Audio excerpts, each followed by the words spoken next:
Bonjour la famille, Maman Bijou na elibino recette nanga ya spaghetti au bozomona eza ba biloko ba chinois ba elibiso. Omona boita mususu na magasin ozoye batendeni okoki kolamba.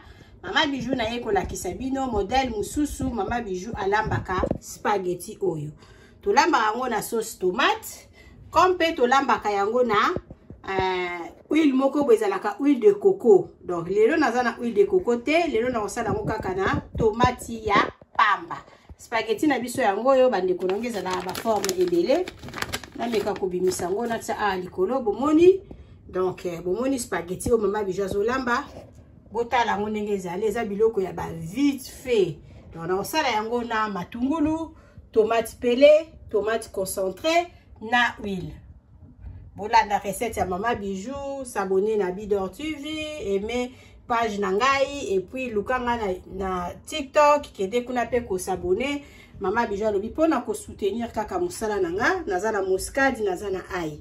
Donc nazo la kesabino recette olingo kende congé luka Maman Bijou pona ko sala réservation ya auberge na biso eza na matonge na Irebu A37. Maman Bijou alobi ba chambre na biso bandi à partir ya $15 seulement. Oh tozo sala wana ya $5 eza nango kaka moko. Donc yango pe basala la kango réservation. Bo sala réservation ba place na mino kolala. Maman Bijou alobi yende makambu yende musala toza pe na chambre salon cuisine, toza nango moko na rez-de-chaussée, moko pe na premier niveau. Maman Bijou alobi kuna pe donc pona kozwa ngo ezala kapasi toza na moko ezala $40, musu ezala $35. Benga sala réservation chambre salon cuisine yo kuzala jamais dessus. Toza pe na 2 chambres salon cuisine. Na la kisabino recette na biso, tozo pelisa sikoyo recho na biso. Ande ko to pelisi recho na biso. Matungulu na lakisa kibino. Nazuma kikalungu ya munene boye parce que na kotia na zolamba yango na kozwa bapati na ngatu na kotia na katikati ya sauce na nga nazo sala. Ah la tie mafuta ya huile, tomate concentré nanga, na tie concentré nangai. Après nazo tia tomate pelée.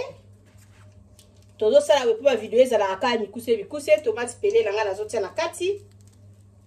Tomate pelée yangoyo, na tie tomate pelée.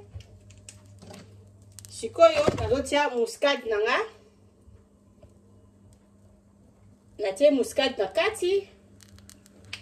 Na kotia ai nanga. Oeza ai. Na tie ai nanga na kati. Maman Bijou lobi mutu amutazaka na ba épices na ye oeza la ka préféré hein. Ya kolamba. Donc nazo tia moi paprika.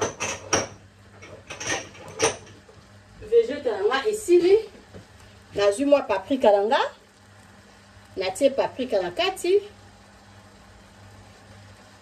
Après nazu moi mungwa nangai na tie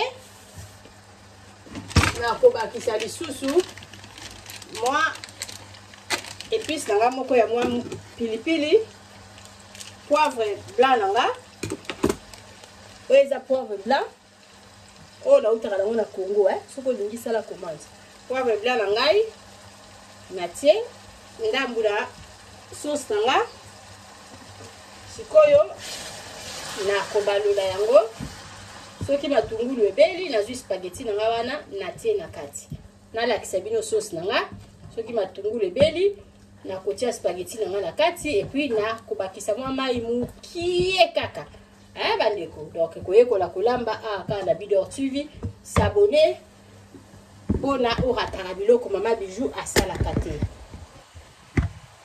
Bandeko langa sauce nanga yango yo bomoni sauce nanga ndenge eza kobela soki na moni kaka ke matungulu elembi.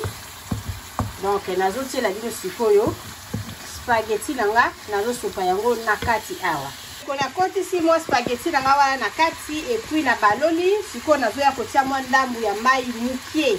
Ni spaghetti nanga yango wana nazo mwa ndambu ya mai na sopi na tie mwa mai mukie pona biloko nangai ebela malamu. Moni biloko Maman Bijou ndenge ezali.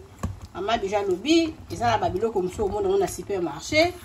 Ozomona ndenge nini ya kobandela te. Nazwaka mwa huile moko ya coco ya coco tina tiaka mais lelo na ye komona ki huile wana ezate comme la koki kozwa lisusu soki ebeli nazwi 15 o babengi na kombo ya fromage na tie likolo comme po koki kotia crème fraîche ndenge yo kaka olingi nga pe nazotala soki tokosuka nango kaka na niveau oyo mais nazotika siko biloko nanga etoka malamu comme ça na ya kolakisa bino ndenge nini ekobima. Mama Bijou alobi s'abonner na Bidor TV o s'abonner massivement pour na bo rataka te. Dans na YouTube tozali na TikTok tozali Bijou d'or Mosi. Na TikTok ezalaka bandeko TikTok nanga yango wana. TikTok nanga ezali Bijou Bidor TV la patronne.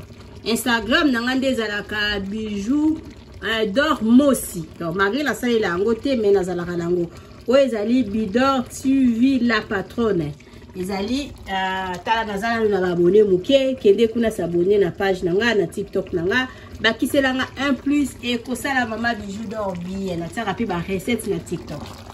Donc tokele awa biloko la biso eza kotoka. Oui ba pati nange esili en tout cas na silisi na réussir sauce nange bimi kitoko moya ko bakisa eloko moko likolo eza te donc bana bakolia kaka boye. Mama Bijou alobi mekandeko okozala jamais de si eza nango kaka donc nini moko ka ya 10 minutes bana balie donc bandeko bo meka et puis otia commentaire na se soki omeki zwa vidéo oyo partager tindela ndeko mususu pona asala alambela bana. Mama Bijou alobi okozala jamais de si tosilisi toleki na étape oyo tokomi prochainement olingo kende Congo na olingo kende congé na ki contacter biso obenga biso na numéro ozomona wana pona osala a séjour na yo na auberge na biso okozala jamais d'ici.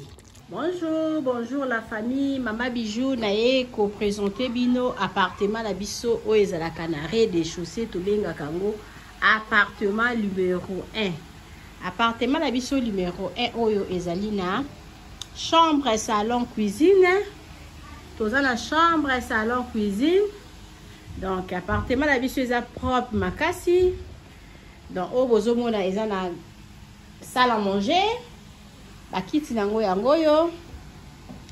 Appartement la biso eza nango na prix moko ya makasi te. Mama Bijou alobi bengaye au sala réservation appartement oyo bozomo na ndenge ezali propre. Tokota na katikati ya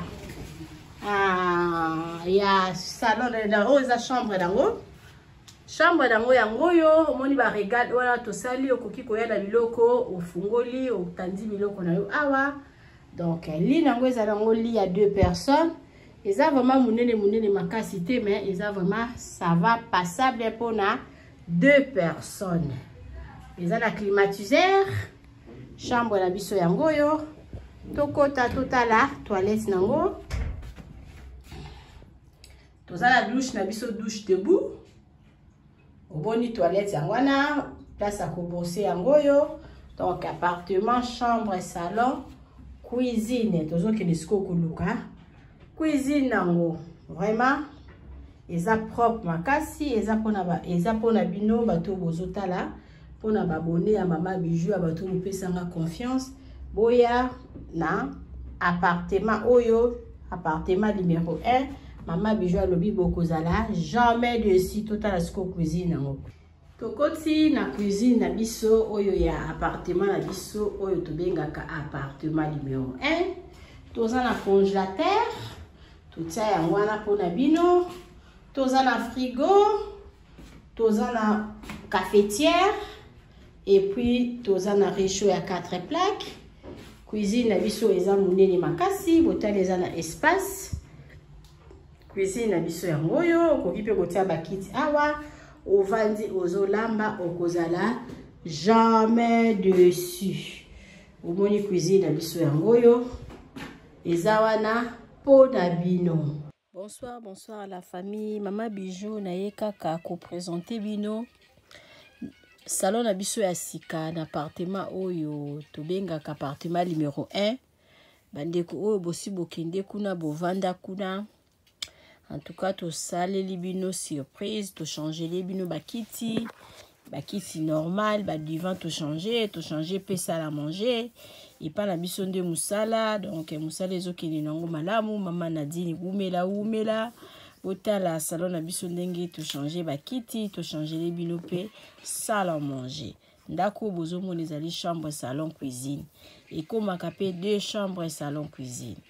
Benga ngai osala réservation ya appartement numéro 1 okozala jamais d'ici. Merci.